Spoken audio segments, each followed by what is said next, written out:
Hello and welcome to Short Story Scene. I'm your host, the storyteller, and here we have a tale called Inferno by Dante Alighieri. Canto 28. Whoever couldeth even with the untrammeled words tell the blood and of the wounds in full, which now I saw by many times narrating, each tongue would of the certainty fall short by reasons our speech and memory, that we have small room and comprehend so much. If we're again assembled all the people, which formerly upon the faithful land of Puglia were lamenting for their blood, shed by the Romans in the lingering war, that of the rings made such illustrious spoils of Levy has recorded whose heirs not, with those who felt the agony of blows by making counterstand of Robert Guiscard and all the rest, whose bones are gathered still at Caprino, where the renegade was each Apulian and Tagliucoso, or which the arms of old Alvarado conquered, and the one with the limb transpierced and one lopped off, whose show it would be nothing of compare with the disgusting mode of the ninth Bolgia, and the cast of losing centerpiece or cant, who was never shattered so, and I saw one, rent from the chin, of whose one breaketh wind. Between his legs were hanging down his entrails. His heart was visible in the dismal sack that maketh excrement of what is eaten. While I was all absorbed in seeing him, he looked at me and opened with his hands his bosom, saying, See now how I rend me. How mutilated see is Muhammad. In front of me doth Allah weeping go, cleft in the face of the forelock unto chin, and all those whom there were beholdest disseminators and the scandal of the schisms while living where therefore are cleft thus.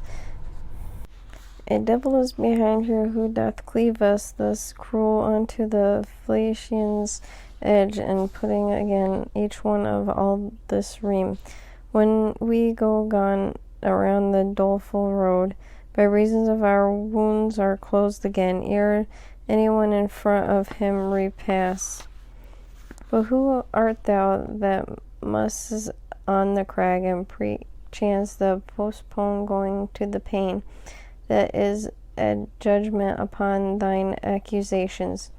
Nor death hath reached him yet, nor guilt doth bring him,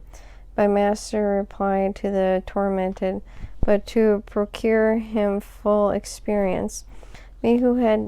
am dead, behooves it to conduct him down here through hell, from circle on to circle, and this is true as that I speak to thee. More than 100 were there when they heard him, who in the moat stood still to look at me, through wonderment oblivious of their torture. Now say the Fra Dolcion, then on the arm of him, thou who perhaps wilt shortly see the sun, and soon he wish not here to follow me, so that the provisions that no stress of snow may give the victory to the Novarus, which otherwise to gain would not be easy. After 1 foot to go away he lifted, this word did Muhammad say unto me, then to depart upon the ground he stretched it. Another one who had his throat pierced through and the nose cut off close underneath the brows, and had no longer but a single ear, staying to look and wonder with the others.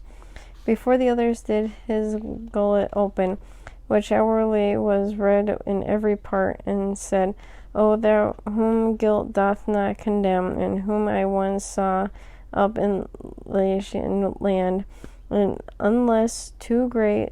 similitude deceive me, call to remembrance pure Medicina, and ever thou see again the lovely plain that from Vercelli slopes to Maricopa, and make it known the best to of Fano, and Messer Guido and Angelio likewise, that if our seeing here be not in vain, cast over from their vessel shall there be, and down through unto the Catalicia by the betrayal of tyrant fell. Between the isles of Cyprus and Majorca, Neptune never yet beheld so great a crime, neither of the pirates nor Argoloc people, and that traitor who sees only with one eye, and beholds the land which someone here with me, and who feigned the fasting from the vision of. Will make them come on to parley with him, then will do so, that to Vocaras winds they will not stand in need of vow or prayer. And I to him show to me the declare, if thou wouldest have me bear up news of thee, who is the person of the bitter vision? Then did he lay his hand upon the jaw of one of his companions, in his mouth oped, crying, this is he, and he speaks not. This one being banished, every doubt submerged, and Caesar, by affirming the forearmed, always with determined allowed delay. Oh, how bewildered unto me appeared, with tongue asunder and his windpipe slit, Curio,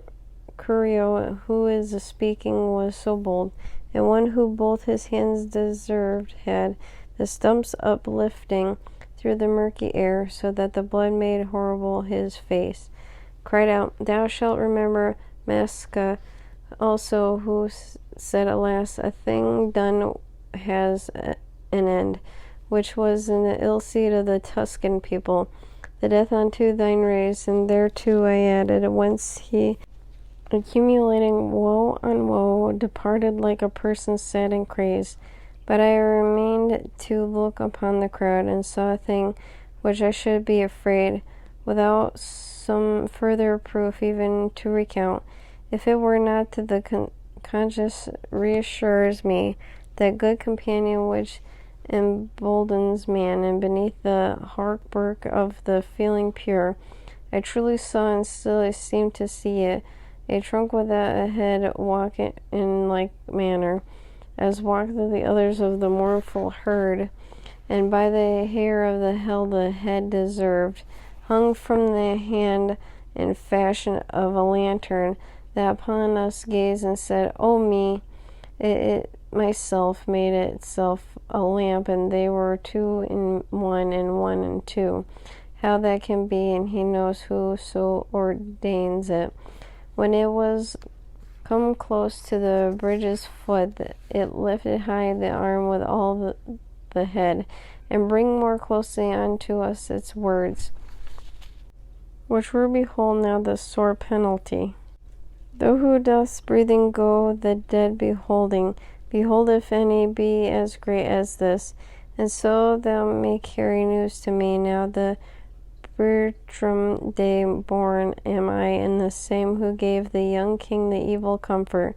and made the father and the son rebellious, Architophel now more than Absalom, and David who with the accursed goadings, and because I parted persons so united. Parted do I now bear my brain, alas, from its beginning, which is in this trunk, thus so observed in me the counterpose. And that concludes our tale of Inferno by Dante Alighieri, Canto 28. If you like this content and would like to support it, please head to Patreon, that is www.patreon.com/shortstoryscene. I'd like to thank my patron Jack for all your help. And thank you all for listening, and see you next episode. Bye.